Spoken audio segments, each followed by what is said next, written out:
Hello friends, कैसे हैं आप लोग। सबको मेरा नमस्कार।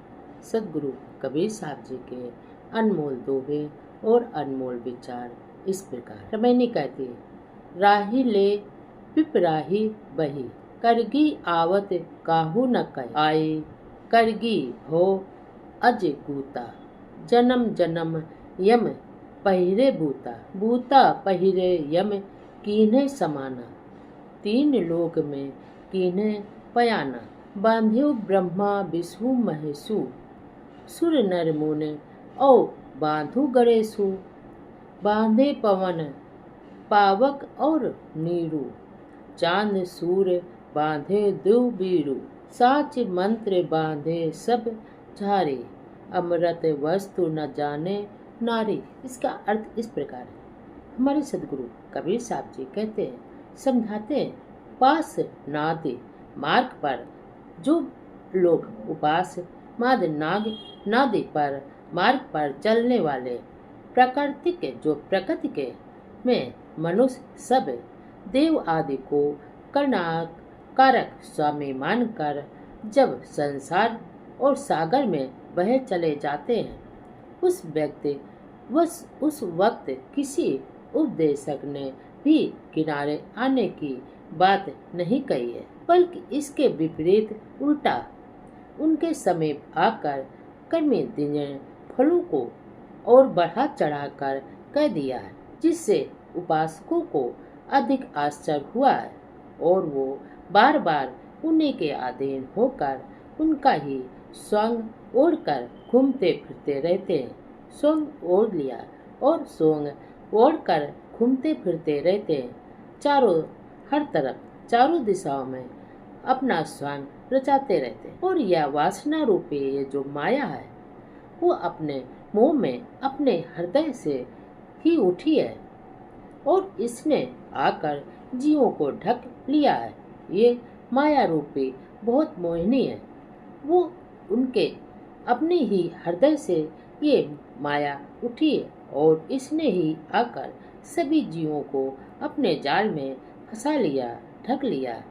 और यमराज ने अपने पराक्रम से यानी अपने बलबूते पर संग रचकर सबको अपना लिया है, अपने स्वाधीन कर लिया है और वो तीनों लोकों में अपना साम्राज्य स्थापित कर लिया है, सरलता से फैला दिया है और बेखबर के दौरा करने लगे, बेखबर होकर चारों तरफ दौरा करने लगा है। इसका अर्थ यह है कि आने जाने लगा, सभी जगह हर जगह वो यमदूत आने जाने लगा है और ब्रह्मा विष्णु महेश सुर नर मुनि गणेश सबको ही अपनी बेड़ियों में जकड़ दिया है। और प्रकृति के जो नर जीवों की बात ही क्या है, बात छोड़ो। जब इन ब्रह्मा विष्णु महेश जिनको सभी लोग देवी देवता मानते हैं,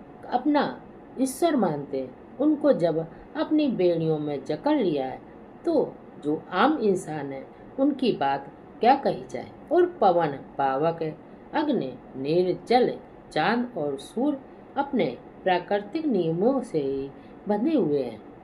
इसका तात्पर्य यह है कि ये जो पवन है, पावक है, पानी है, वो तो बांधा ही है और दो जो वीरों को भी नहीं छोड़ा, उसको भी तो बांध लिया है कि सूर्य और चांद है और उदय से अस्त तक ये पृथ्वी के चक्कर लगाते फिरते रहते हैं।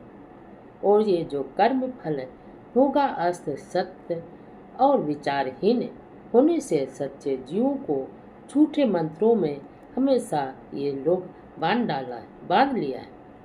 वो तथा कथित प्रभु वचन लोगों को छल रहे हैं और ये जो लोग हैं किसी कल्पित पति को मानकर उसकी पत्नी होने की धारणा बना रखे हैं कि हम उसकी पत्नी हैं, वे नारी बने हैं। लोग जो निज अमृत स्वरूप को बोध समझते ही नहीं है, अमृत वस्तु जाने नहीं, मगन भया सब लोए, कही कबीर कामो नहीं, जीवे मरण ना होए। इसका अर्थ इस प्रकार है।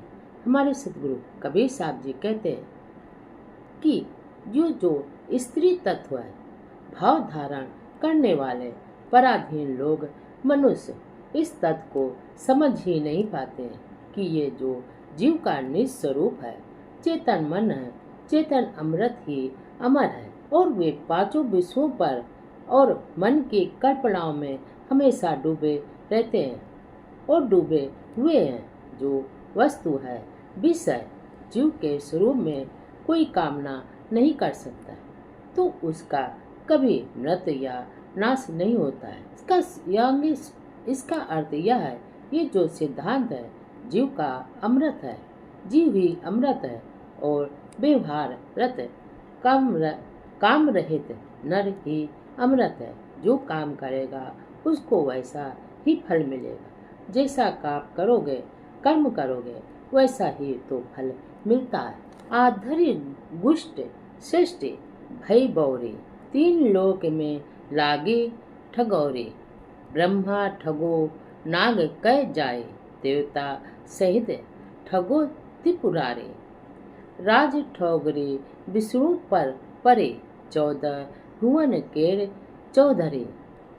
आदि अनंत जाकी झलक न जाने, ताकि डर तुम कहे के माने। वह उतंग तुम जात पतंगा, यम घर केऊ जीव को संगा। नीम कीट जस नीम पियारा, विष को अमृत कहत गंवारा। विष के संग कौन गुण होई, किंचित लाभ मूल गौ खोई। विष अमृत गौ एक साने, जिन जाने तिन विष कै माने। काहे भय नर शुद्ध विशुद्धा, बिन परिचय जग बूढ़न बूढ़ा। मति के हीन कौन गुण कहिए, लालच लागी आशा रही। इसका अर्थ इस प्रकार, हमारे सदगुरु कबीर साहब जी कहते हैं कि जो पूरी सभा है ही वो विवेकहीन है। ये पूरी सभा भी विवेकहीन है, और ये जो सारा संसार है, सारे संसार के लोग पागल हैं। और रजोगुणी, तमोगुणी और सतोगुणी रूपी जो ठगौरी है, सबके हृदय में लागी हुई है, और ये सबका मन मोह विमोहित कर रही है। और मन के विमोह में तो ब्रह्मा ठगे गए और नाग ठगे गए हैं, और तो और देवताओं के सहित जो देवताओं के देवता हैं, महादेव भी ठगे गए हैं, और 14 भुवनों के स्वामी जो हैं विष्णु, वो भी ठग गए। पर भी राजकाज चलाने की राजनीतिक ठगोरी पड़ी है, जिसका आदि है न अंत है, और रहस्य ब्रह्मा भी नहीं जान सके। इसका रहस्य ब्रह्मा भी नहीं जान सके। उस कल्पित बात का भय तुम क्यों करते हो? हे जीव, हे मानव, तुम्हारे ऊपर कोई नहीं है। तुम सबका भय त्याग कर स्वयं स्वरूप शोधन करो। तुम्हारे अंदर जो स्वरूप बैठा है, तुम्हारे अंदर जो मन है, वही सब कुछ। और अनेक परोक्ष जो देवी देवताओं की तुम कल्पना छोड़ दो। ज्योति शिखा है, और तुम उसमें कूद कर जल जाने व मरने वाले पतंगे के समान हो। तुमने तो अपने आप को वासना का शिकार, वासना रूपी यम के घर में झोंक दिया है। जिस प्रकार नीम के कीड़े को नीम ही प्रिय लगता है, उसी प्रकार मूढ़ मनुष्य विष तुल विषय भोगों को ही अमृत समझता है। अमृत समझकर मानता है और कहता है, ये विष को अमृत ही कहता है। परंतु विषय भोगों में लगे रहने वाले मनुष्य का क्या कल्याण होगा? जो हमेशा विषय भोगों में लगा रहता है, उसका भला क्या कल्याण होगा? उसे तो क्षणिक इंद्रिय जन्य ब्रह्म सुख का लाभ होता है, जो वास्तव में हानिकारक है, क्योंकि इसी के चक्कर में पड़कर उस सब का शांति रूपी मूल धन खो गया है, खो जाता है। जो मूढ़ मनुष्य विष और अमृत को एक ही समान मान लेता है, वो ये नहीं समझता है कि कौन विष है और कौन अमृत है।